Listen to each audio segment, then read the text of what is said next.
क्योंकि अब लड़कियां लाते हैं 25 साल की। अब 25 साल की लड़की 4 जगह वो मुंह मार चुकी होती है, सब नहीं पर बहुत। और वो 25 साल की जब तक आती है तो पूरी जवान होके आती है। जब जवान होके आएगी तो स्वाभाविक है कि वो अपनी जवानी कहीं ना कहीं तो वो उसकी जवानी फिसल जाएगी। आप ये बताओ, उसको तो जूता से मारना चाहिए। कहीं मिल गया मुझे तो अनिरुद्धाचार्य को इतने जूता से मैं मारूंगा। उस बेईमान ने क्या कहा है, तुम्हारी बहन जो है 25 बरस की उम्र में तमाम फ्रेंड सर्किल बनाई थी, उनके साथ तमाम तरह का चारित्रिक दोष किया था, तो तुम पूरे समाज की बेटियों को गाली दोगे कि 25 बरस में जिस लड़की की शादी होती है तो समझो 4 जगह मुंह मार लेती है। तो माननीय अखिलेश यादव जी देश के पहले ऐसे मुख्यमंत्री हैं जिन्होंने उत्कृष्ट कार्य करने का काम किया। लेकिन 2017 का जब विधानसभा चुनाव हार जाती है समाजवादी पार्टी, 5 कालीदास मार्ग जो मुख्यमंत्री का सरकारी आवास होता है खाली करते हैं, तो उसे 9 दिनों तक गोमूत्र और गंगा जल से धुलवाया जाता है। देखो अब भैया, हमारे पीडीए को यह तय करना है। अखिलेश यादव का अपमान का मतलब पूरे पीडीए का अपमान है। एक वह पाखंडी ढोंगी जो भागवत कथा कहता है, हमारे जोगेश्वर कृष्ण के नाम पर भागवत कथा कहकर जनता को लूटने का काम करता है। 15 से 20 लाख रुपया एक कथा की फीस लेता है। और हमारे राष्ट्रीय अध्यक्ष जी का क्या गुनाह था भाई? वो धर्म नियम कानून पे चलता है ना। की बात करते हो आप? सनातन अगर धर्म है तो उसका नियम कानून भी तो है कि आप दलित पिछड़े तो आपकी आस्था है कि आप चंदा दे रहे हैं, वो आस्था से दे रहा है ना, कि कोई जबरदस्ती नहीं ले रहा है। हमारा घर जैसे अगर हमने अपने लिए मंदिर बनाया है, मंदिर पे जान ही रहे हैं कि भाई पुजारी हैं, पंडे हैं, वो रह रहे हैं। घर हमारा, हम तय करेंगे कि आप चौखट तक आएंगे कि गर्भगृह तक आएंगे, वो हम तय करेंगे ना। आप गर्भगृह में घुस जाइए तो शुद्धिकरण होगी ही ना। राष्ट्रीय अध्यक्ष जी ने पूछा कि भगवान श्री कृष्ण का पहला नाम क्या था, तो दाएं बाएं ताकने लगा। अरे वो 5 तक पढ़ा हुआ व्यक्ति 6 तक पढ़ा, आज कुछ किया आया है कि 6 तक पढ़ा, हम तो 5 तक जानते। तो उनको तो दिव्य ज्ञान प्राप्त है ना, 5 तक भले नहीं, कुछ नहीं ज्ञान प्राप्त। साथियों नमस्कार, मैं हूं रजनीश और आप जन आदर्श भारत देख रहे हैं। इस वक्त हम उत्तर प्रदेश की राजधानी लखनऊ में हैं। लखनऊ में जिस बात की सबसे ज़्यादा चर्चा इस वक्त उत्तर प्रदेश में है, आज उसी पे बातचीत करेंगे। अखिलेश यादव पिछले दिनों कन्नौज में थे और कन्नौज में मीडिया से बातचीत करते हुए उन्होंने कहा कि जो कुछ इस देश में हो रहा है, उन्होंने साधु संतों पर बहुत बड़ा हमला बोला है। और उन्होंने कहा है कि जो साधु संत हैं वो राजनीति से दूर रहें। एक मनु बाबा आए थे और सारा कुछ गड़बड़ करके चले गए। ये जितने साधु संत हैं अगर उसमें सुधार नहीं करते हैं तो हम इन्हें कभी स्वीकार नहीं करेंगे। तो इस पर बातचीत करने के लिए हमारे साथ समाजवादी पार्टी के कद्दावर नेता और पूरे देश में बहुजन की आवाज़ चौधरी लोटन राम निषाद जी। सर बहुत बहुत स्वागत है। धन्यवाद आपके चैनल के। आपके चैनल के जो भी व्यूअर हैं, मैं आग्रह करूंगा लाइक करके, सब्सक्राइब करके, शेयर करके जनता तक सही बात पहुंचाकर उनके दिमाग की घंटी को बजाने में मदद करें। साधु संतों के खिलाफ अखिलेश जी ने जिस तरह की बात कही, इतना बड़ा बयान जो उनका आया साधु संतों के बिल्कुल खिलाफ होकर है, मनु बाबा बना करके सब कुछ गड़बड़ चले गए। जब तक आप सुधार नहीं करेंगे हम कभी आपको कभी मानेंगे ही नहीं, कभी स्वीकार नहीं करेंगे। ये तो बहुत बड़ा सनातन पर हमला हो गया। देखिए, केवल गेरुआ वस्त्र धारण कर लेने से, माला गले में डाल लेने से, कलावा बांध लेने से कोई साधु संत महात्मा जोगी सन्यासी नहीं हो सकता। माननीय अखिलेश यादव जी ने जो बात कहा है परसों दिन, यह बात हम लोग पहले भी कहते थे कि मनुस्मृति के विधान से यह समाज चलेगा कि बाबा साहेब भीमराव अंबेडकर के संविधान से चलेगा। मनुस्मृति जो मनु बाबा जो हैं, उन्हीं की व्यवस्था मनुस्मृति है, जो कि एक ब्राह्मणवादी व संविधान है जिसमें ऊंच नीच, छोटा बड़ा की व्यवस्था, सोशल स्ट्रेटिफिकेशन, जाति व्यवस्था, वर्ण व्यवस्था को स्थापित किया गया है। और 4 वर्णों की स्थापना मनुस्मृति के आधार पर किया गया, ब्राह्मण, क्षत्रिय, वैश्य, शूद्र। और शूद्र को तो जिस व्यवस्था में आज सनातन उसी को कह रहे हैं, कभी वह वैदिक धर्म था, बाद में आर्य धर्म हुआ, फिर जो है कि वही चल करके ब्राह्मण धर्म हुआ, ब्राह्मण धर्म के बाद हिंदू धर्म हुआ, हिंदू धर्म के बाद अब सनातन धर्म हो गया। नहीं तो हम ये कह रहे हैं कि धर्म से, और धर्म जो चलेगा वो तो मनुस्मृति से ही चलेगा। भारत देश को चलाइए आप संविधान से, लेकिन जो धर्म है वो तो मनुस्मृति से ही। देखिए, धर्म का मतलब होता है धारिती धर्म, जो धारण करने योग्य है वही धर्म होता है। लेकिन जो धर्म ऊंच नीच की भावना सिखाता हो, जो धर्म जो है जन्मना जो है कि भेदभाव की व्यवस्था को संचालित करता है, इस व्यवस्था के हम लोग जो है कतई पक्षधर नहीं है। नहीं, आप मस्जिद चले जाते हैं, आप मस्जिद जा करके मीटिंग कर रहे हैं, मंदिर में जाने के लिए आप कह रहे हैं मंदिर हम जाएंगे ही नहीं। देखिए, जहां ढोंग और पाखंड हो, जहां जो है कि विषमता की खाई खुदी हुई है, वहां पर जाने की क्या जरूरत है। आप मंदिर में जाते हो, आपको जाति देख करके आपको प्रवेश दिया जाता है। आप बताओ कि देश के प्रथम नागरिक रामनाथ कोविंद से कोई बड़ा है क्या? देश वो राष्ट्रपति थे और पुष्कर के ब्रह्मा मंदिर में जाते हैं, उन्हें जो है धक्का मार करके बाहर कर दिया जाता है। पुरी के जगन्नाथ मंदिर में जाते हैं, पंडा पुजारी वहाँ के जो रहते हैं सीढ़ी पर जो है कि धार्मिक अनुष्ठान करवाते हैं। आज की जो देश की प्रथम नागरिक द्रौपदी मुर्मू जी हैं, आज जब वह दिल्ली के मंदिर में जाती हैं तो वहाँ पर जो है कि उनको जो है कि गर्भगृह में प्रवेश नहीं दिया जाता, जबकि उन्हीं का। तो आप बताओ, अखिलेश यादव से कोई हमारे ओबीसी में क्या काबिल है क्या? जिनके पिताजी 3 बार प्रदेश के मुख्यमंत्री रहे, उन्होंने एक इतिहास रचने का काम किया और पूरे देश में सुभाष चंद्र बोस के बाद अगर कोई नेता के नाम पर अपनी पहचान को स्थापित किया तो परम पूज्य मुलायम सिंह यादव जी रहे। उत्तर प्रदेश के 3 बार मुख्यमंत्री बने। उन्होंने संपूर्ण क्रांति को जो है धरातल पर उतार करके तमाम जो वंचित वर्ग की जातियां थी उनको सम्मान से जीने का, कुर्सी पर बैठ करके कलम चलाने का अधिकार दिया। और माननीय अखिलेश यादव जी प्रदेश के मुख्यमंत्री बने और देश के अगर मुख्यमंत्रियों का अगर उनके कार्य पद्धति की अगर जो है कि समालोचना करेंगे तो माननीय अखिलेश यादव जी देश के पहले ऐसे मुख्यमंत्री हैं जिन्होंने उत्कृष्ट कार्य करने का काम किया। लेकिन 2017 का जब विधानसभा चुनाव हार जाती है समाजवादी पार्टी, 5 कालीदास मार्ग जो मुख्यमंत्री का सरकारी आवास होता है खाली करते हैं तो उसे 9 दिनों तक गौमूत्र और गंगा जल से धुलवाया जाता है। जब लोकसभा चुनाव के दौरान कन्नौज के गौरी शंकर मंदिर में चले जाते हैं तो वहां पर जो है कि उसे गंगा जल से धुलवाने का काम किया जाता है। ये तमाम उदाहरण है। तो और सुन लीजिए हमारी बात, हम कह रहे हैं कि घर हमारा तो हम तय करेंगे ना कि आप हमारे आंगन तक आएंगे कि हमारे गेस्ट रूम पर आएंगे कि हमारे किचन तक जाएंगे, तो हम तय करेंगे ना। घर हमारा, आप जो है कहीं घुस जाइए तो ठीक नहीं है ना। देखिए, घर किसी का, ये मठ मंदिर जो होता है ये किसी की बपौती नहीं है। सबसे ज्यादा चंदा तो हमारे लोग दिए बेवकूफी में, और हम ही लोग जो है कि मठ मंदिर स्थापित कराने का काम करते हैं। और प्राण प्रतिष्ठा हो गई तो हमारा प्रवेश निषेध हो गया, केवल हम दान दक्षिणा देने के भागीदार हैं। देखो भैया, हमारे पीडीए को यह तय करना है। अखिलेश यादव का अपमान का मतलब पूरे पीडीए का अपमान है। और आज केशव प्रसाद मौर्य का कल बयान आया था कि हमारे भारतीय जनता पार्टी के साथ अगड़ा भी है, अनुसूचित जाति में भी है और पिछड़ा भी है।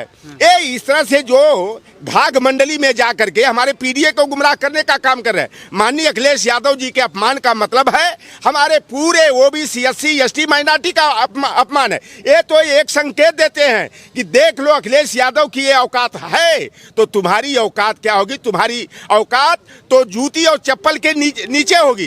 तो जिस धर्म में हमारे साथ मानवीय व्यवहार नहीं किया जाता है, जाति देख करके दुर्व्यवहार किया जाता है, जहाँ भाई अब वो धर्म नियम कानून पे चलता है ना। की बात करते हो आप?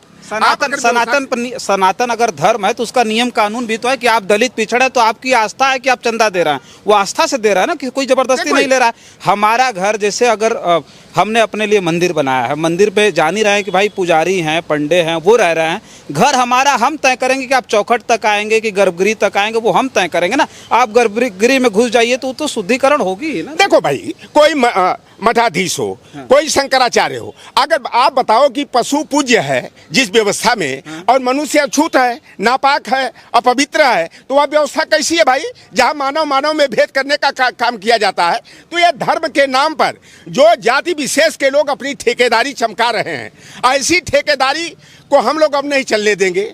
और मनुस्मृति की जो व्यवस्था, स्त्री शूद्र अध्येताम की व्यवस्था कि स्त्री और शूद्र को शिक्षा नहीं लेना चाहिए, वो तो कहिए शुक्र है हम जैसे लोग आज पढ़ लिख करके अपनी बात आप लोगों के माध्यम से जनता तक पहुंचा रहे हैं। अगर क्रांति सूर्य ज्योतिबा फूले नहीं पैदा हुए होते, अगर उनकी जीवन संगिनी राष्ट्रमाता सावित्रीबाई फूले नहीं पैदा हुई होती, उनकी मदद करने के लिए जो है कि उस्मान शेख और उनकी बहन जो है कि डॉक्टर फातिमा शेख नहीं होती, तो आज बताओ कि हमारे पीडीए के लोगों के साथ कैसा व्यवहार किया जाता। आज संविधान का राज कायम होने के बाद भी आज स्मृति के विधान को धरातल पर उतारने का काम किया जाता है। एक वह पाखंडी ढोंगी जो भागवत कथा कहता है हमारे जोगेश्वर कृष्ण के नाम पर भागवत कथा कहकर जनता को लूटने का काम करता है। 15 से 20 लाख रुपया एक कथा की फीस लेता है। और हमारे राष्ट्रीय अध्यक्ष जी का क्या गुनाह था भाई? राष्ट्रीय अध्यक्ष जी ने पूछा कि भगवान श्री कृष्ण का पहला नाम क्या था, तो दाएं बाएं ताकने लगा। अरे वो 5 तक पढ़ा हुआ व्यक्ति 6 तक पढ़ा, आज कुछ किया आया है कि 6 तक पढ़ा, हम तो 5 तक जानते। तो उनको तो दिव्य ज्ञान प्राप्त है ना, 5 तक भले नहीं, कुछ नहीं ज्ञान प्राप्त है।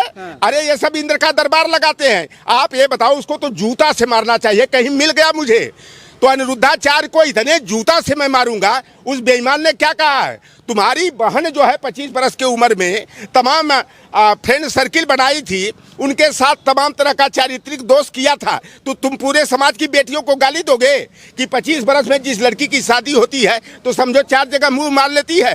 तो अनिरुद्धाचार्य की मौसी की लड़की, उसकी बहन, उसकी बुआ की लड़की ने मुंहमारी किया, जाकर के कहीं दिल्ली में किया, कहीं उज्जैन में किया, कहीं छतरपुर में जाकर किया, तो पूरे समाज की बेटियों को तुम बदनाम करने का काम करोगे। तो इस तरह के ये संत महात्मा नहीं है, ये ढोंगी और पाखंडी है। और जो सबसे गया गुजरा व्यक्ति होता है, जो सबसे ज्यादा आवारा किस्म का होता है, वही जो है गेरुआ वस्त्र धारण करके समाज को गुमराह करने का काम करता है, वही बड़का धर्माचार्य बन जाता है। आप ये बताओ कि 4 पीठ हैं, अभी तक हम तर्क नहीं करेंगे। तर्क क्यों नहीं करेंगे भाई? 788 में अगर आदि शंकर यानी पहले शंकराचार्य का जबकि पैदाइश हुई, हम लोगों को बताया जाता था कि श्रवण जो है अपने अंधे माँ बाप को पलंगी पर ले करके चारों धाम की यात्रा कराए।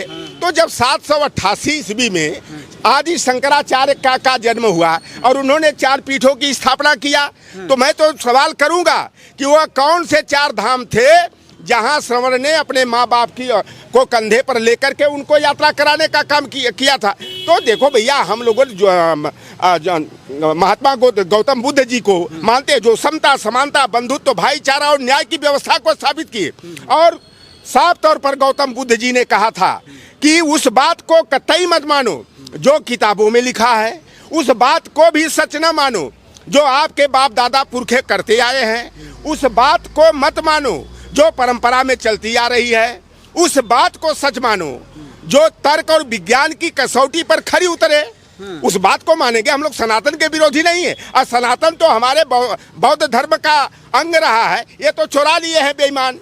ये जो आज सनातनी कर रहे हैं, हिंदू धर्म का रूपांतरित नाम जो है सनातन कर रहा है, तो सनातन जो है आदि काल से धर्म है, सनातन सबसे पुराना धर्म। आपको मैं बता दूं कि मुगलों के समय में वैदिक धर्म था। वैदिक धर्म ही आकर के बाद में मुगल पीरियड में ही कन्वर्ट हो करके आर्य धर्म बना। 1918 में जो है कि ब्राह्मण धर्म बना। 1922 में जो है कि हिंदू धर्म बना, और आकर के 23 में सनातन धर्म बन गया। तो ये धर्म जो है समय समय पर धर्म को बदलने का काम करते हैं। पहले इनका एक धर्म के नाम पर इनकी दुकान कमजोर हो रही थी, तो एक दयाशंकर सरस्वती पैदा हुए, उन्होंने आर्य समाज चला दिया। एक राम मोहन राय पैदा हुए, वो भी ब्राह्मण। देखिए वह जो है कि ब्रह्म समाज स्थापित कर दिया कि यानी तुम भी लूटो हम भी लूटो है, लूटे के आजादी बा, और सारा लूट का माल आया ब्राह्मण का कि यह व्यवस्था बा। तो ये सारे तरह से इधर उधर से घुमा फिरा करके ये लूट का धंधा चलाने का काम किए। और आज ये जो संत महात्मा जोगी हैं, इनको राजनीति में आने की क्या जरूरत है भाई? तो आप समाज के मार्गदर्शक बनो ना। है नहीं, साधु संत नहीं आएंगे। अगर ये जो है अगर व्यवस्था खराब हो रही तो इसको सुधारेंगे साधु संत नहीं। देखिए, साधु संत को राजनीति से बिल्कुल दूर रहना चाहिए।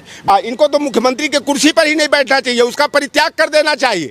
लेकिन मठ से निकल करके राजनीति में आ गए और प्रदेश की कुर्सी पर बैठ करके जनता को बेहाल और तबाह करने का काम किए। तो भाई हम लोग देखिए, कर्मणा जो व्यवस्था है उसको मानने का काम करेंगे। केवल गेरुआ वस्त्र धारण करके, बाबा बन करके, धर्माचार्य और महामंडलेश्वर बन करके जनता को गुमराह करने का, जाति व्यवस्था को फैलाने का, हमारे ओबीसी एससी एसटी के प्रतिनिधित्व का और विरोध करने का काम करेगा, वह बाबा नहीं, पाखंडी है, ढोंगी है, जातिवादी है, कुकर्मी है, दुष्कर्मी है और समाजद्रोही है। और ऐसे बाबाओं को हम लोग कतई स्वीकार नहीं करेंगे जो धर्म के नाम पर धंधा चलाने का और समाज को जो है वर्ण व्यवस्था के आधार पर बांटने का काम करते हैं, ओबीसी एससी का भविष्य अंधकार में डालने का काम करते हैं। ऐसे बाबाओं का, चाहे वो हमारे समाज का भी क्यों न हो, तमाम हमारे समाज में भी ढोंगी पाखंडी हो गए हैं, गेरुआ वस्त्र धारण करके वह लूट का धंधा, ठगी का धंधा चला रहे हैं। ऐसे लोगों का, चाहे कोई भी बाबा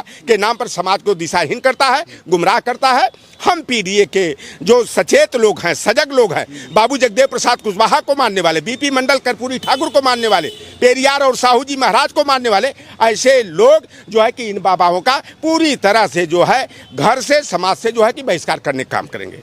चलिए ठीक है। देखिए अखिलेश यादव जी ने जो बात कही, अब तो कहा जा रहा है कि वो सनातन के विपरीत है, खिलाफ है, क्योंकि सनातन कभी ये बात की अनुमति नहीं देता कि आप धर्म पर किसी तरह से अंगुली उठाएं। अखिलेश यादव जी ने साफ तौर पे कहा कि जो कुछ भी सामाजिक और जो है वर्ण व्यवस्था में जो ढांचा है, वो गड़बड़ी जो कुछ भी है, अगर इसे सुधार करने के लिए जो साधु संत आगे आते हैं उनका हम सम्मान करेंगे, लेकिन अगर वो जो है ये सब सारी चीज़ें छोड़ करके राजनीति में आएंगे और गड़बड़ सड़बड़ करते रहेंगे तो हम कभी उन्हें स्वीकार नहीं करेंगे। ये साफ संदेश और साफ कहना है उत्तर प्रदेश के पूर्व मुख्यमंत्री और समाजवादी पार्टी के मुखिया अखिलेश यादव जी का। फिलहाल इस खबर पर आपकी क्या प्रतिक्रिया, कमेंट बॉक्स में ज़रूर लिख करके बताइए। बहुत सारी और खबरों के लिए बने रहें जन आदर्श भारत के साथ और हमें दें इजाज़त। नमस्कार।